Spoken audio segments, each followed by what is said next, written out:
anyone ever tells you this, you should not believe them. You can take a 50mm lens and put it on an APS-C, and it's like you've got 85mm lens, bro. Oh, little Drake, why must you tell Porky Pies? It's just like an 85mm lens for cheap, bro. It's cheap. Shut up!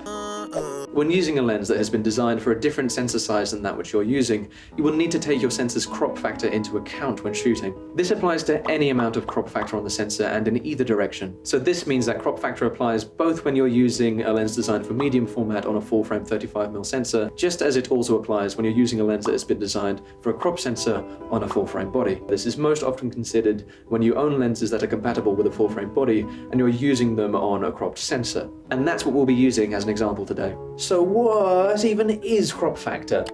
Just to make a little revision here, crop factor, especially crop factor as a numerical value, is technically the ratio of the dimensions of your sensor compared to that of a standard full-frame one. However, crop factor accounts for how much of the light that enters your full-frame lens is lost when capturing an image on a cropped sensor. The most significant way this is represented is that your image will have a greater magnification. And this is usually, and somewhat erroneously I think, all that people tend to refer to when they talk about crop factor. The reason, I think, that this is the most discussed aspect of crop factor is that this can be beneficial to your final image. Full-frame prime lenses of a certain focal length, particularly around the 50, 85 and 135mm mark, can be very expensive, even second-hand. And using a shorter focal length lens on a cropped sensor to give the appearance of a more expensive magnification can save you dosh money super quid. Additionally, when trying to capture an image of something very far away, particularly in lunar or sports photography, getting the longest focal length lens that you own and increasing its magnification can be really, really useful.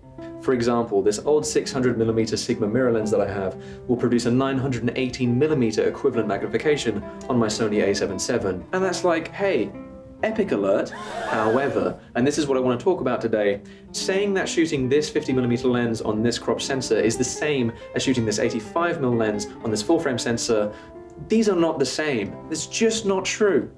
There are many things happening under the hood here that mean that your final image is fundamentally altered and I think hampered by the crop factor. The main thing to keep in mind with crop factor is that despite greater levels of magnification, crop factor is a wholly destructive factor that determines how much light that is entering your full frame lens never reaches your sensor, which in photography is almost always a bad thing. One thing that a lot of photographers either don't know or completely ignore is that crop factor also affects your lens's maximum aperture. This is because a lot of the light that enters into the lens at the maximum aperture ultimately falls away from the area that the crop sensor comprises, meaning that it is not used at all by the camera system. In effect, this increases the f-stop value of the lens by the crop factor. And because of how depth of field works in relation to aperture, this will deepen your depth of field whether you want it to or not. Despite the fact that you might be using all the same settings that you would on a full-frame camera to achieve a shallower depth of field, the light that is reaching your crop sensor is throttled. This means that light from your focus plane is hitting your sensor at a narrower angle, meaning that your depth of field is deepened. The specifics quickly get very specific, and you don't need to worry about it, but you just need to know that this is what happens. Compare these two images from my full-frame Sony a7S II and my APS-C Sony a7 VII with the same 50mm lens at f1.4. The maximum aperture on the latter image here is de facto f2.14. This is why many crop factor calculators will ask for your aperture values as well as your focal length when performing conversions.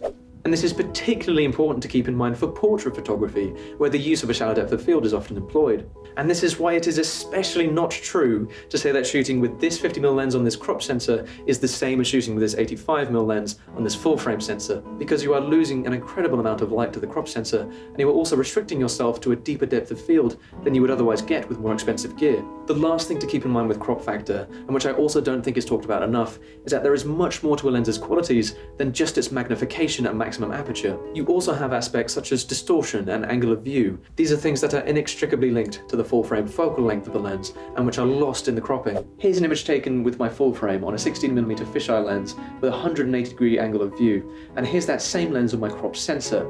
All of the things that occur at the periphery of the image and which makes this such a compelling fisheye lens are lost as a result of the crop. There is also the relationship between the compression of your image and your lens's focal length. When comparing the human eye's angle of view against the area of the retina with the highest concentration of rods and cones, which we can essentially consider our sensor, it is often argued in photography that 49 to 73 mm offers the most verisimilar perspective when taking into account image compression. And this is often why lenses of these focal lengths are used for portrait photography. Of course, this is important to keep in mind when considering crop factor, as your magnification may increase but your compression will remain the same. In conclusion, if you just want an increased magnification of your subject, sometimes crop factor can be beneficial. However, it is a wholly destructive factor that determines how much light that is going into your full-frame lens just never reaches your sensor. And so this is why,